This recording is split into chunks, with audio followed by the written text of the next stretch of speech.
KPCC ಕಾರ್ಮಿಕ ವಿಭಾಗ ಬೆಂಗಳೂರು ನಗರ ಜಿಲ್ಲಾ ಕಾರ್ಮಿಕ ವಿಭಾಗ ಪ್ರಧಾನ ಕಾರ್ಯದರ್ಶಿಯಾಗಿ ಗಂಗಾಧರ್ ರೈ ನೇಮಕ.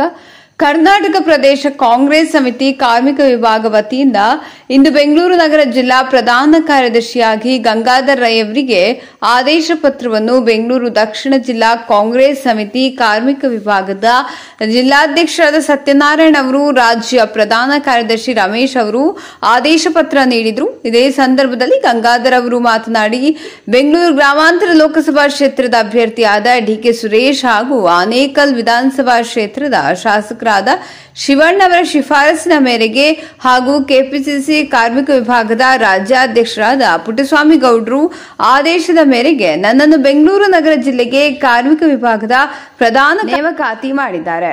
ಪದಾಧಿಕಾರಿಗಳ ಆಯ್ಕೆ ಮಾಡಿದ್ದೀರಾ? ಯಾವ ಭಾಗಕ್ಕೆ ಆಯ್ಕೆ ಮಾಡಿದ್ದೀರಾ? ಬೆಂಗಳೂರು ಕಾರ್ಮಿಕ ವಿಭಾಗದಿಂದ ಜಿಲ್ಲಾ ಕಮಿಟಿನ ರಚನೆ ಮಾಡ್ತಾ ಇದ್ದೀವಿ. ಪುನರ್ರಚನೆ ಆಗಿದೆ. ಇವಾಗ ಪ್ರಧಾನ ಕಾರ್ಯದರ್ಶಿಗಳು, ಉಪಾಧ್ಯಕ್ಷರು, ಕಾರ್ಯದರ್ಶಿ, ಜಂಟಿ ಕಾರ್ಯದರ್ಶಿಯನ್ನು ಆಯ್ಕೆ ಮಾಡಿದ್ದೇವೆ. ಮುಂದಿನ ನವೆಂಬರ್ನಲ್ಲಿ ಒಂದು ಸಮಾವೇಶ ಮಾಡಬೇಕಂತ ರಾಜ್ಯಾಧ್ಯಕ್ಷರಾದ ಪುಟ್ಟಸ್ವಾಮಿ ಗೌಡರ ಆದೇಶ ಆಗಿದೆ. ಅದ್ರ ಪ್ರಕಾರ ನಾಣದ ಒಂದು ಸಮಿತಿ ಮಾಡಿ ಅದರಿಂದ ಒಂದು ಒಳ್ಳೆ ಕಾರ್ಮಿಕರಿಗೋಸ್ಕರ, ಕಟ್ಟಡ ಕಾರ್ಮಿಕರೇ ಇರ್ಬೋದು, ಆಟೋ ಚಾಲಕರೇ ಇರ್ಬೋದು, ಅದೇ ರೀತಿ ಗಾರ್ಮೆಂಟ್ಸ್ ನೌಕರರು, ಬೀದಿ ವ್ಯಾಪಾರಿಗಳು, ಇವರಿಗೆಲ್ಲ ನಮ್ಮ ಕರ್ನಾಟಕ ಸರ್ಕಾರ, ಕಾಂಗ್ರೆಸ್ ಸರ್ಕಾರ, ಸಿದ್ದರಾಮಯ್ಯ ಮತ್ತು ಡಿ ಕೆ ಶಿವಕುಮಾರ್ ಅವರ ನೇತೃತ್ವದಲ್ಲಿ ಕಾರ್ಮಿಕರಿಗೆ ನೀಡುತ್ತಿರುವ ಸೌಲಭ್ಯಗಳ ಬಗ್ಗೆ ಅರಿವು ಮೂಡಿಸಿ ಅವರಿಗೆಲ್ಲ ಒಂದು ಸಮಾವೇಶದ ಮೂಲಕ ಎಲ್ಲ ಕಾರ್ಯಕ್ರಮಗಳನ್ನು ಅರಿವು ಮೂಡಿಸ್ತಾ ಇದ್ದೀವಿ. ಇವಾಗ ಕಾರ್ಮಿಕ ಇಲಾಖೆಗೆ ಪೋಸ್ಟ್ ನೀಡಿದ್ದೀರಾ? ಯಾವ ಥರ ಮಾನದಂಡಗಳನ್ನು ಗುರುತಿಸಿದ್ದೀರಾ ಸರ್?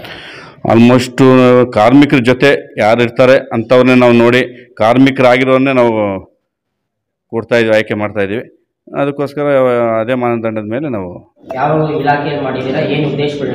ಈ ದಿನ ನಮ್ಮ ಬೆಂಗಳೂರು ನಗರ ಜಿಲ್ಲಾ ಅಧ್ಯಕ್ಷರಾದಂಥ ಸತ್ಯನಾರಾಯಣ ಅವರು ಅಧ್ಯಕ್ಷತೆಯಲ್ಲಿ ಏನು ಪದಾಧಿಕಾರಿಗಳನ್ನ ಆಯ್ಕೆ ಮಾಡಿದ್ದೀವಿ ಬೆಂಗಳೂರು ನಗರ ಜಿಲ್ಲಾ ಮತ್ತು ಬೆಂಗಳೂರು ದಕ್ಷಿಣಕ್ಕೆ, ಮತ್ತು ಹಲವಾರು ವಿಂಗಡಣೆ ಆಗಿರ್ತಕ್ಕಂಥ ವಿಭಾಗಗಳಿಗೆ ಏನು ಆಯ್ಕೆ ಮಾಡಿದ್ದಾರೆ, ಆಯ್ಕೆ ಮಾಡಿರ್ತಕ್ಕಂಥವ್ರನ್ನ ಅವರನ್ನು ಒಳ್ಳೆ ಕಾರ್ಯಕರ್ತರಾಗಿ ನೋಡಿ ಒಳ್ಳೆ ಆರ್ಗನೈಸರ್ ಆಗಿರೋದ್ರಿಂದ ಅವರಿಗೆ ಬೆಂಗಳೂರು ನಗರ ಜಿಲ್ಲಾ ವ್ಯಾಪ್ತಿಯಲ್ಲಿ ಅವರಿಗೆ ಒಳ್ಳೆ ಒಂದು ಅವಕಾಶಗಳನ್ನು ಕೊಟ್ಟು ಸಂಘಟನೆ ಬಲಪಡಿಸ್ತಾರೆ, ಪಕ್ಷದ ಸಂಘಟನೆ ಬಲಪಡಿಸ್ತಾರೆ ಅಂತೇಳಿ ನಂಬಿಕೆಯಿಂದ ಏನು ನಮ್ಮ ಶಿವಣ್ಣನವರು ಮತ್ತು ನಮ್ಮ ಅಧ್ಯಕ್ಷರಾದಂಥ ಪುಟ್ಟಸ್ವಾಮಿ ಗೌಡರ ಒಂದು ಆದೇಶದ ಮೇರೆಗೆ ಇವರಿಗೆ ಜವಾಬ್ದಾರಿಗಳನ್ನು ಕೊಟ್ಟಿರ್ತೀವಿ. ಆ ಜವಾಬ್ದಾರಿಗಳನ್ನು ಸಂಪೂರ್ಣವಾಗಿ ನಿಭಾಯಿಸ್ತಾರೆ ಅಂತ ಹೇಳ್ತಾ ಈ ಸಂದರ್ಭದಲ್ಲಿ ನಾನು ನಂಬಿರ್ತೀನಿ.